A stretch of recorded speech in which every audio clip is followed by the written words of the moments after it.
This episode of Android Weekly is brought to you by Domain.com. Do you know what Motorola is like right now? Motorola is a little bit like the pretty girl next door who says, "Hey, handsome boy, when you're done with the flashy, expensive cheerleader, come on by next door and I'll give you more options." Now, to intelligently make the argument I'm going to make today, we need to define the nebulous term user experience. Now, Wiki calls it the overall experience of a person using a product such as a website or computer application, especially in terms of how easy or pleasing it is to use. In 2013, Motorola began down a very different path from its rivals with the original Moto X, foregoing the spec race in favor of focusing on user experience first and foremost. That meant clean, non-bloated software that had a few meaningful additions, but ultimately kept to a near-stock look and feel. It also meant more customization options, so people could have their phones better express their own style. Here's the problem though. Although this strategy can work, and it certainly has for Motorola, most users don't go into a retail store saying, "Hey, I'm looking for a phone with a better user experience." People tend to be motivated by more instinctual things like a thinner phone, a sexier phone, that cool fingerprint scanner. But if you can finally get with the proverbial girl next door, you end up being much more loyal in the long run. And I think Motorola knew this when they aimed to reinvent the budget space with the debut of the Moto G. Up until that point, most handsets that were affordable, sub $250, were cheap garbage that made major concessions on hardware, software, and design.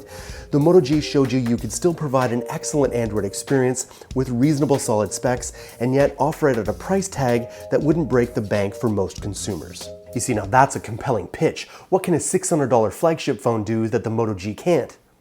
Not a whole lot. So now I know what you're thinking. Is this whole new emphasis on user experience actually making Motorola cheddar? Yes. According to an earnings report released by parent company Lenovo, Motorola sold about 10 million smartphones during the same quarter of last year. Now, it doesn't specify which smartphones sold exactly, though it is safe to say that Moto G was probably responsible for most of those sales. Now, what's even more impressive is that this is more than 100% growth from the same quarter of 2013. So what can we expect from Motorola and other manufacturers for the rest of 2015? It seems that OEMs are finally starting to get it. User experience is king. The two biggest examples are LG and Samsung. For Samsung, the Galaxy S6 was an opportunity to reinvent themselves, giving users a more premium flagship and also providing the option of both curved and standard screen models, with aesthetics being the biggest difference between the two.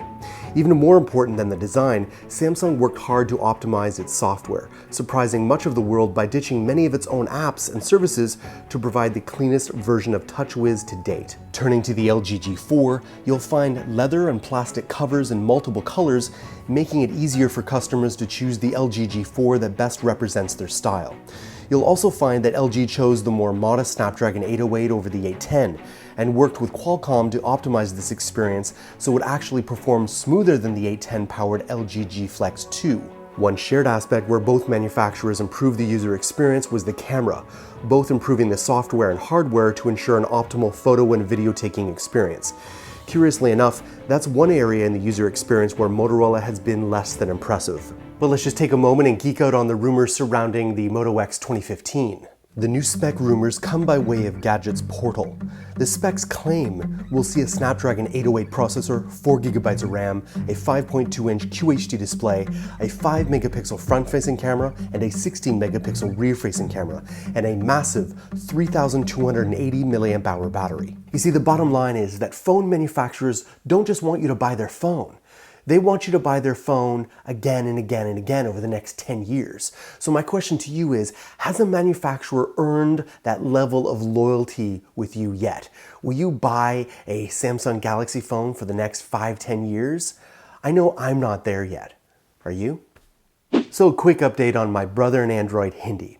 You see, Joe didn't actually know that I used our own coupon code Android to buy the domain name don'tbecutieatthefruit.com, because I have faith that when you take a .com and the Android army, poof, magic can happen. Why? Because no domain name extension tells your story with the same level of trust as a .com or .net domain name. .com and .net domain name extensions inject credibility into your online presence. And who doesn't want more credibility? You can save 15% on domain name and web hostings when you use our coupon code ANDROID at domain.com checkout. Don't forget, 15% off when you use our coupon code ANDROID. When you think domain names, think domain.com. So if you guys don't know what the heck I was talking about, go check the top show right here and watch to the very end. And be my huckleberry, hashtag don't be cute, eat the fruit. I shall see you later on Android Weekly.